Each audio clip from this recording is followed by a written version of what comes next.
My name is John Powell. I'm one of the two composers of the score of Wicked with Stephen Schwartz, and having a look through Reel 8, which is all the score and song parts of Defying Gravity. It was a very difficult job, I don't mind saying that. Wicked is, I think, number 69 or 70 of all the films I've done so far, but it was definitely one of the hardest. Normally I don't start on a film until quite late, because the film has to find its feet sometimes, and it's best to do that without me. And then I will come in late, and I have a very particular kind of view of the film, which is I'm looking at it through this prism of, you know, what music could do to the subtext, what music can do to the scenes, what music can do to the excitement, the joy, the sadness of it. So the challenge in Defying Gravity is that it's it's this incredible song. It's very well known, and it's a whole reel. It's one of those amazing things where you walk into this kind of project and you already have this fabulous song going. As how do you thread the pieces together? You'll notice that there's lots of stems of just the score, and we split the stems out, so we have strings, which are recorded with the winds, and harps often. Then we do the brass often separately, orchestral percussion separately, other kinds of percussion, choir separate, and they're all on their own stems, and each one of those stems is 7.1.2. We carry Atmos tracks with us.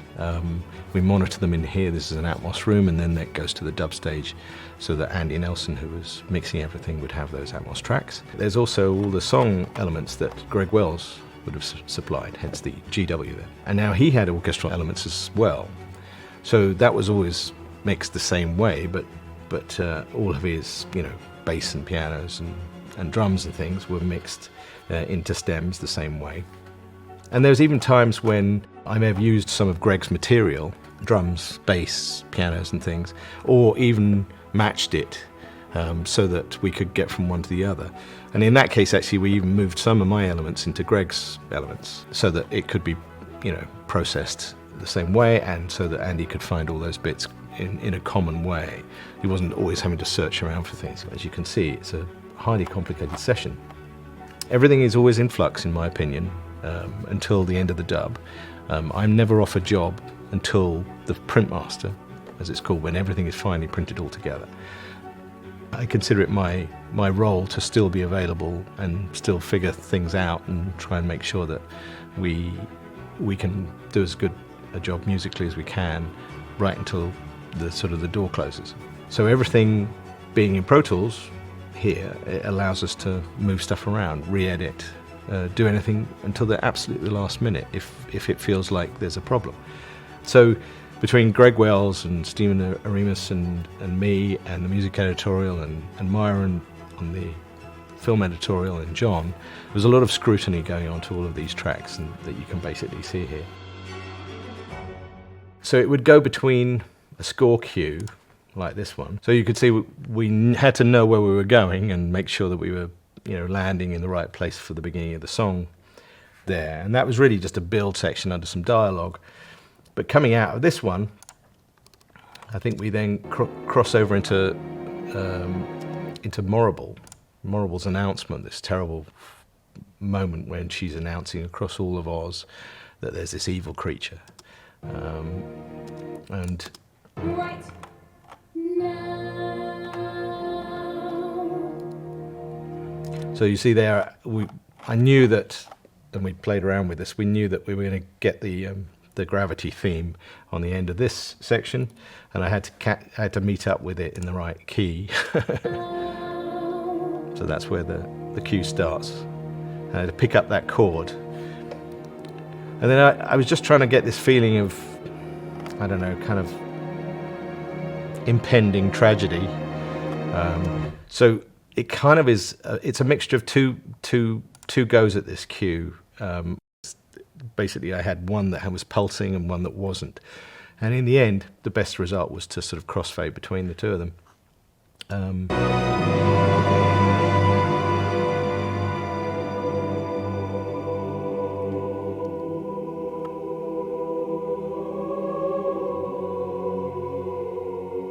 So that moment when the choir comes in was very significant to John, and then we had to build to a certain point at which Morrible says the word wicked.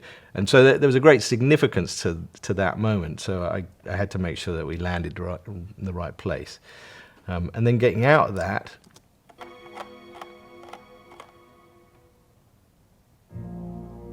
as long as I got in the right key for that, we were fine, because that's on Greg's tracks.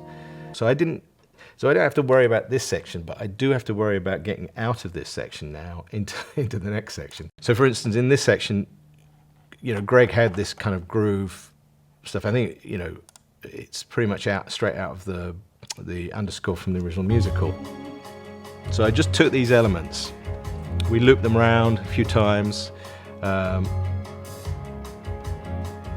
This is a mixture of kind of Greg stuff and me trying to sort of recreate it, but we put it on Greg's tracks because then it made much more sense for Andy Nelson. And then I just added this kind of, I just added some orchestra over top of it just to sort of build the tension. You'll hear a theme from the song. There's all sorts of themes going on here. There's inversions of the themes. And then I've got terrible ADD, so I get real bored, and so I immediately change key, kind of when I get bored, seem to just add a little bit more extra tension. Then we get out of that one, and then there's some silence for a while. It's the only bit of silence I think in Reel 8. And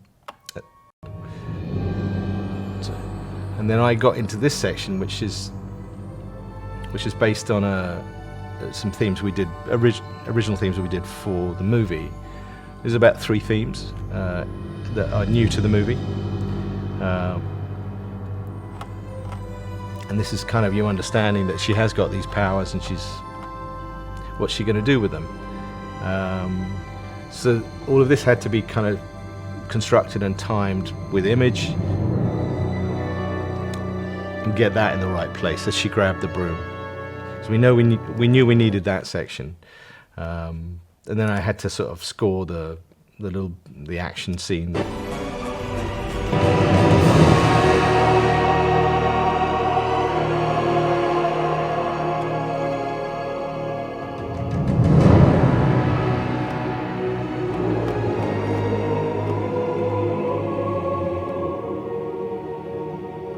Get back in the right key for the unlimited. So moments like those transitions, they're tricky because you do them once and the edit changes, and trying to get the right key relationship, trying to get the music to sort of shape in the scene in between.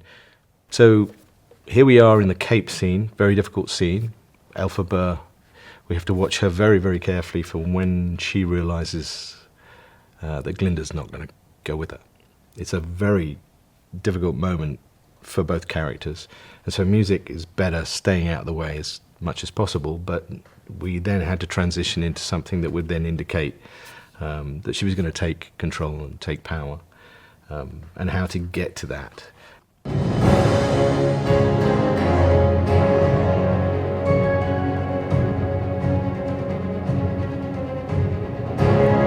So, there's a lot of things that are all exist in the underscore in there, but also I had to sort of build in other things that we were using as well. So there's lots of the different riffs that exist and exist only in the movie, and we have to make sure we get out of that into.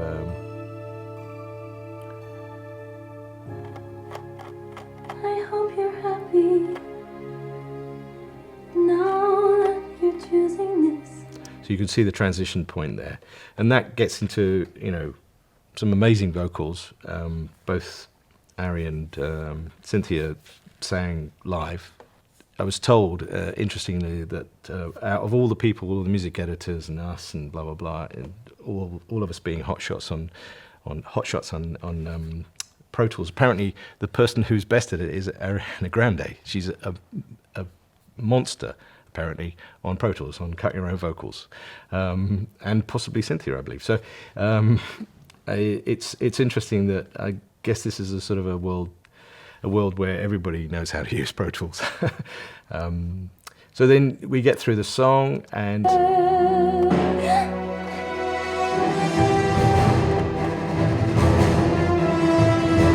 so now we cross right into an action scene. So I had to get myself in the right key and then make this action stuff work. And then she leaps, and in the musical we know this piece of music, and it was John really wanted us to sort of fake out the audience a little bit. She leaps, but she doesn't go into the bit that you expected to go into, and it was very important to John that that happened. And so you'll see here. This is all just, and then we're building up sort of the feeling of tragedy as much as possible.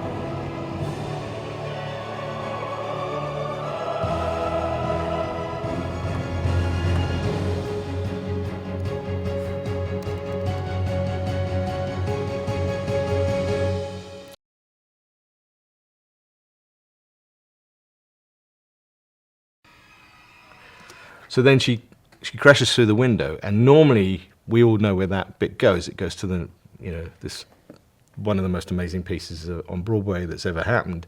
But we're teasing you here, and she falls. But I do transition into this choral section, which again is for the green, as she sees herself. The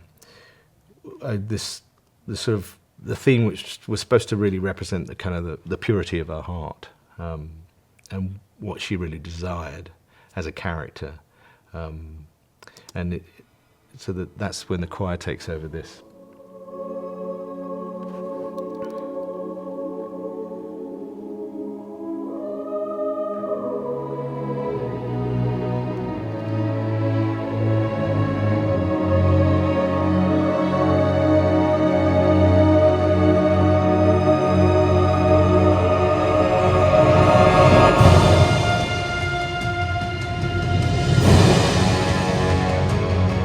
That's where I transition back to Greg, who's done this whole section with Stephen and the two Stephens, and Jeff, and it's an amazing version. And that's when you get back into the song, as everybody knows. So you see basically before you, this is kind of all of Reel 8 in one go, all in one session, all the bits, and then the end of the movie, and hopefully people stand up, cheer, and that the cinema plays it loud enough that they can't be heard when they sing along. I mean, at least for me, they weren't singing along with the score during my bits. It was only Stephen's bits. But I hope you've enjoyed this quick view through Reel 8 of Wicked, and how everybody, apparently, including Ariana Grande, gets in there with Pro Tools and cuts the shit out of it, because that's our gig. You work hard on these things, and you try and always get them right. And I'm just very glad that this one really came together for people.